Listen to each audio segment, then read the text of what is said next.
Welcome, everybody. It's Christ169 coming to you with another live dash upload powered by my phone by T-Mobile. I'm out here, running the streets in Clarksville. Happy Good Friday, everyone.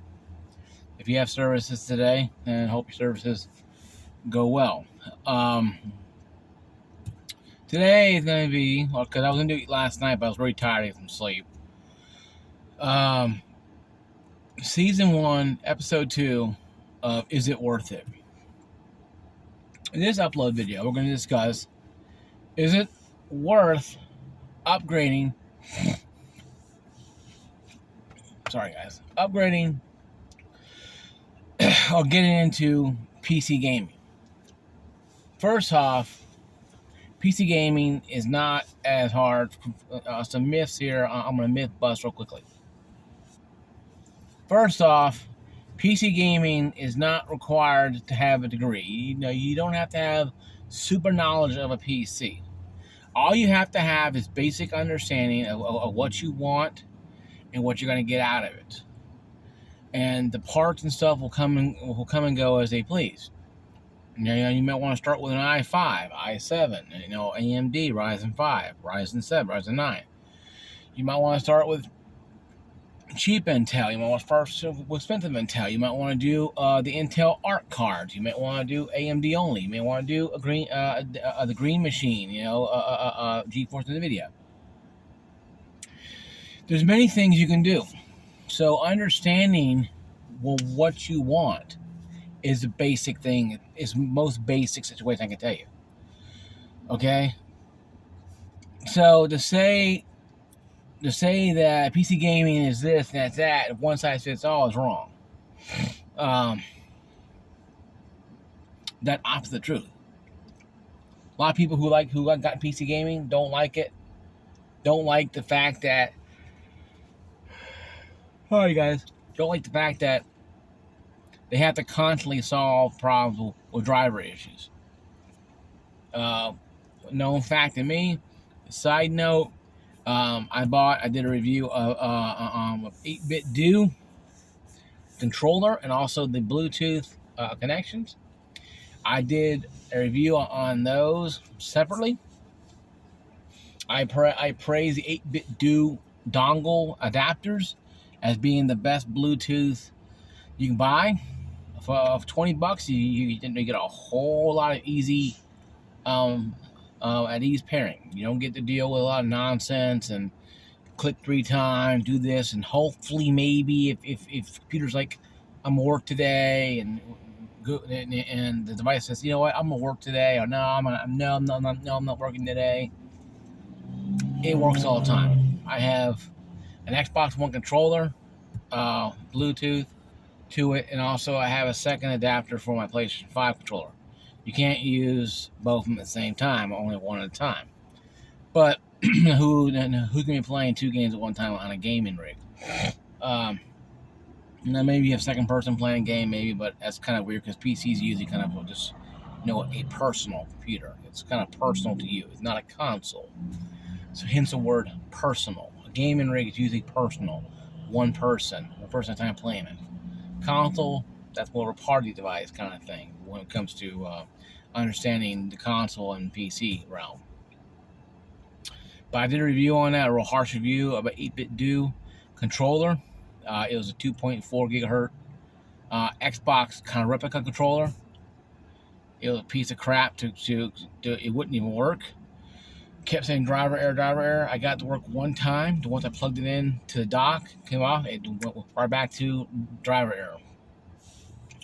A black one I got that had the for the Switch and PC were perfectly fine. I would have kept that one, but the configuration was so off. Trying to learn to play the game, like Battlefield, for example, was difficult because I also used to having A here, B there. Just and when you try to get in the game, you constantly keep closing it out because you're used to having A on the bottom, not on the side.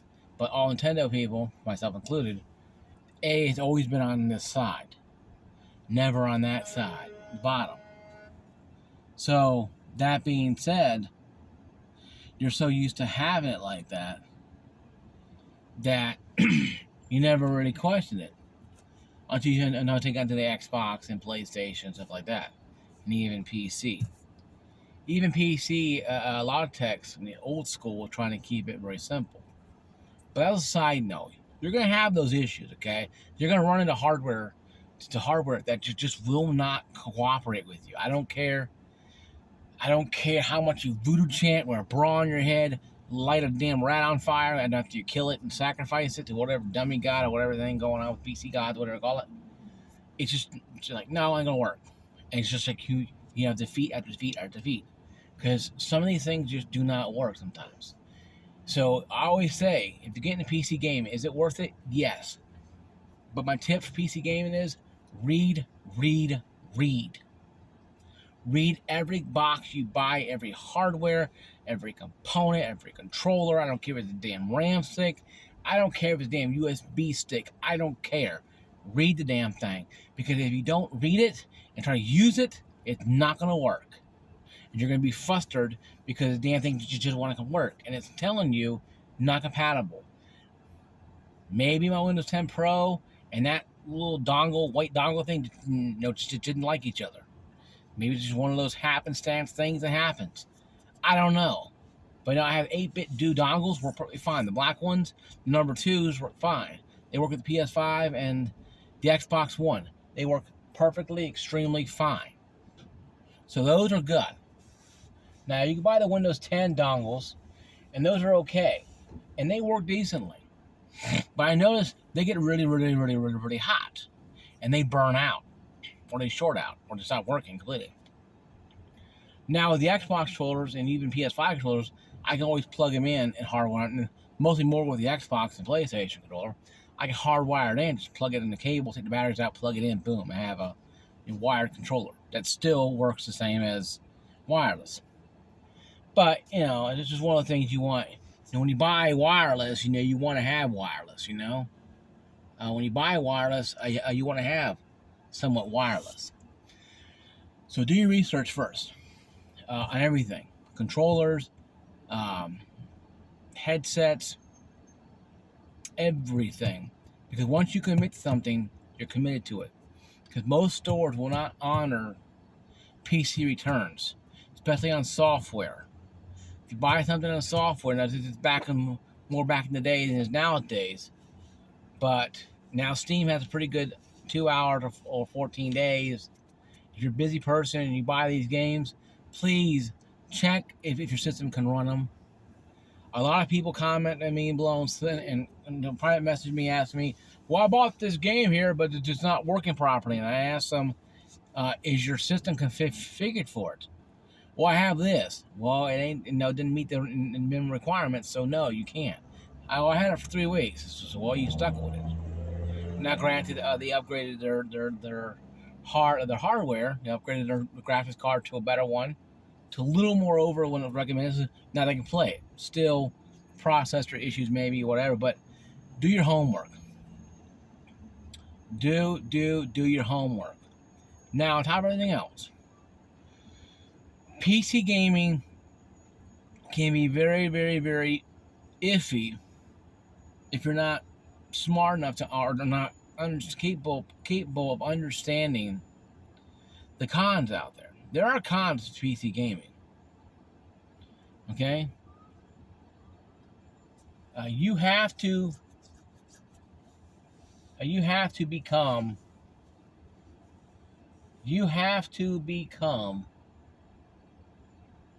the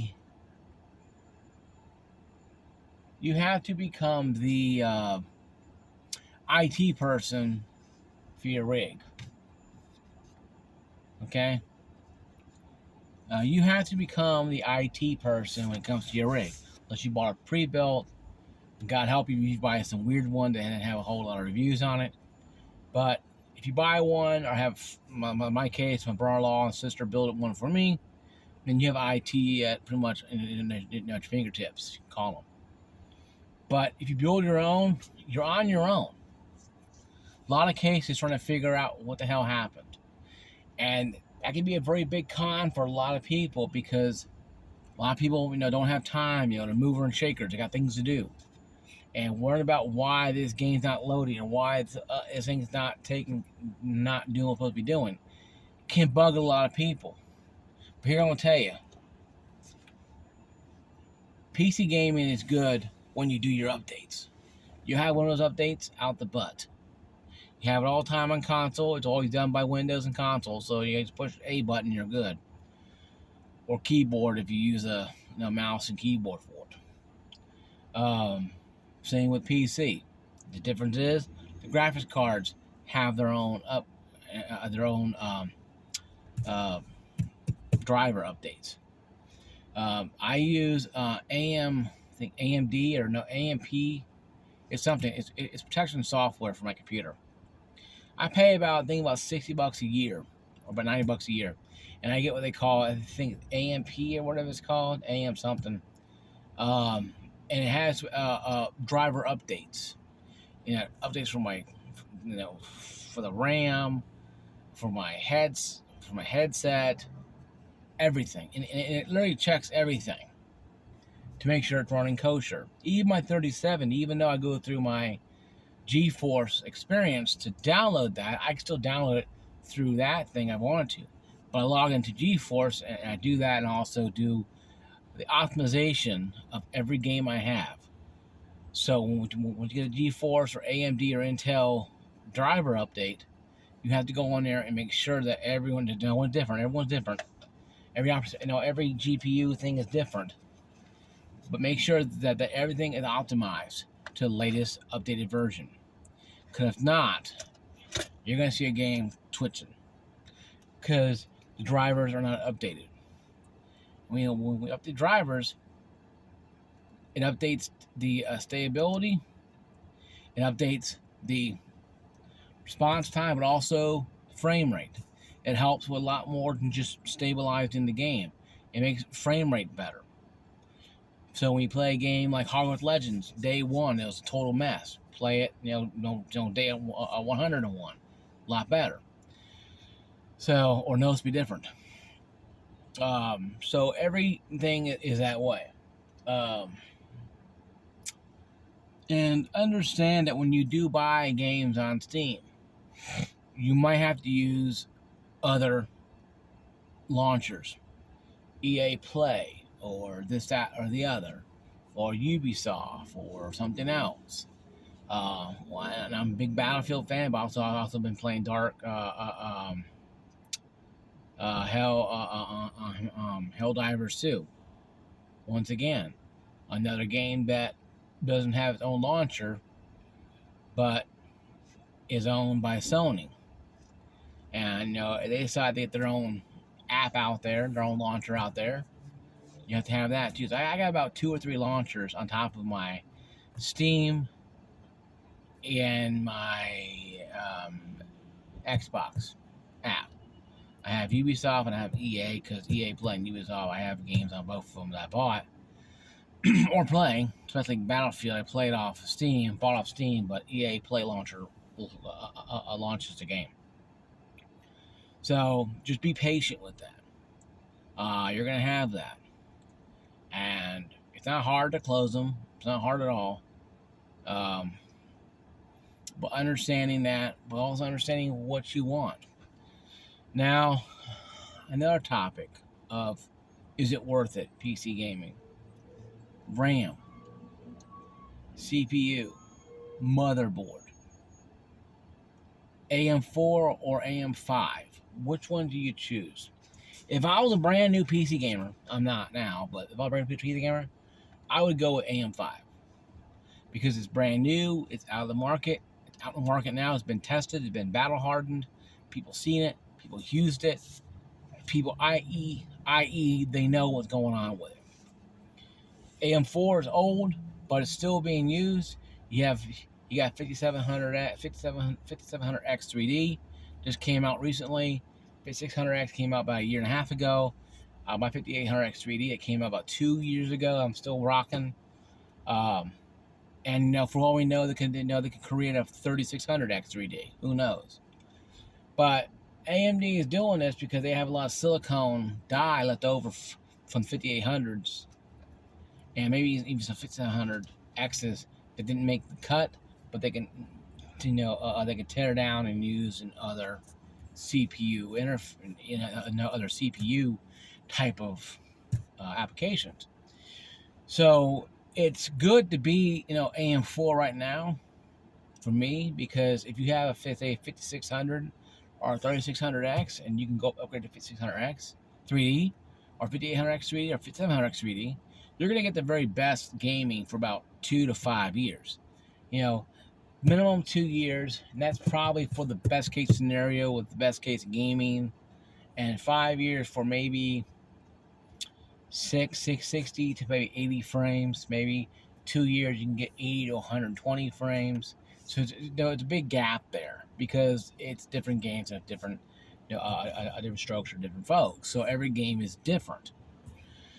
So but having these 5700X 3D, 5600X 3D, 5800X 3D now, then later on upgrading to AM5, for me it will be more just a complete tear down and rebuild.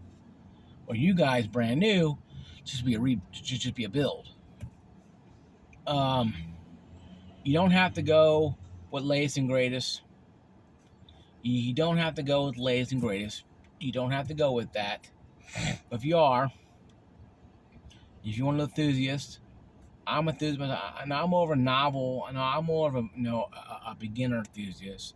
I passed the novel or novice and went to beginner now. So I'm learning a lot about upgrading stuff and looking around, checking prices, trying to get my mindset right about graphics card. Do I buy AMD and get cheaper, but it's this, or do I buy more of the green team and keep throwing money at them? What do I do? That's kind of the thing that's on you and me personally. We have to do it our own selves. But RAM sticks is next. Let's talk about RAM sticks here. You want to go at least 32 starting out. 16 still minimum, but I would future-proof at 32. Now, if you get to AM5 or you get to AM4, let's say you want to go AM5, but it's expensive. But you can go AM4 and you can last maybe 2 to 5, so maybe 5 years out of it.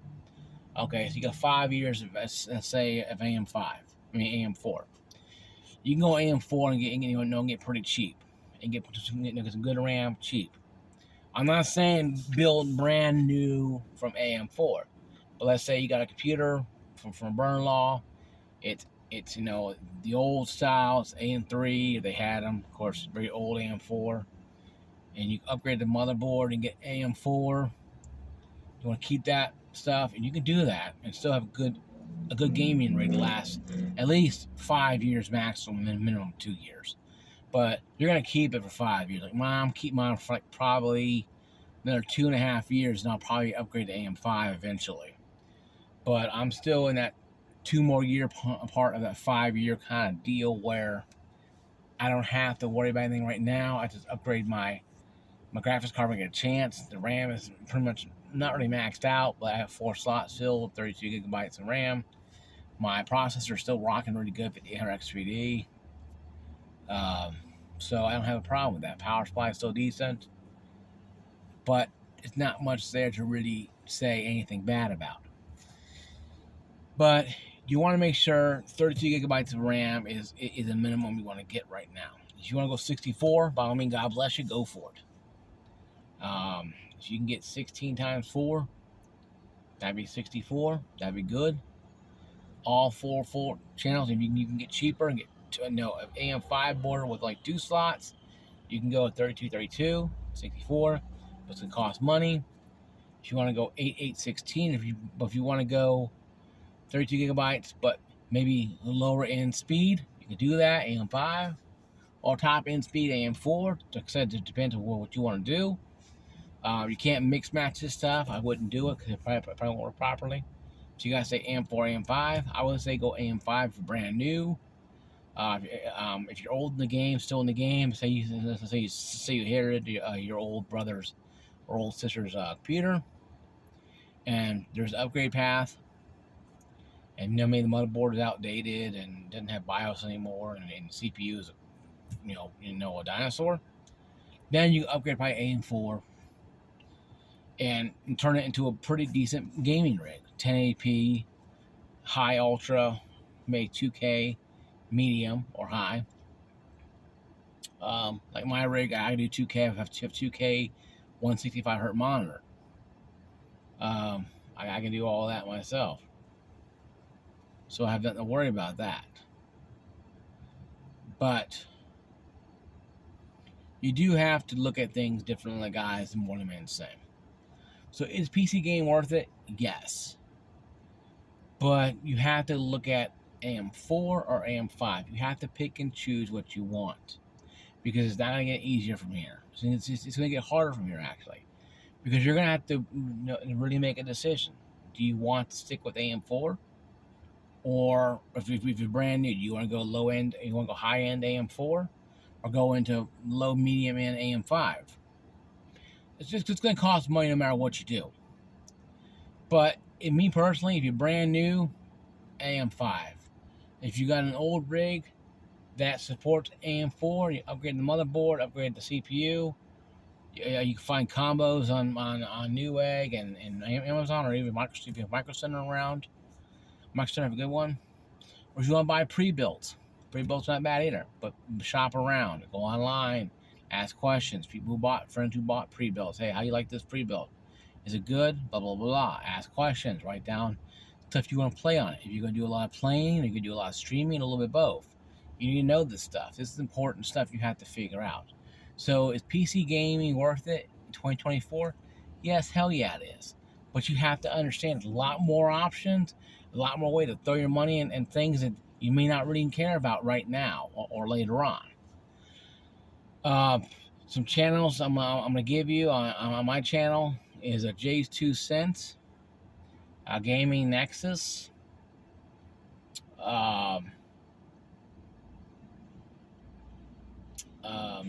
those two right now are really decent. Gaming Nexus and Jay's 2 Cents are the best ones I can give you with understanding what you're getting into. More Jay's 2 Cents than Gaming Nexus. Gaming Nexus has a lot of good commentary, but Jay's 2 Cents has a lot more in depth when it comes to PC building.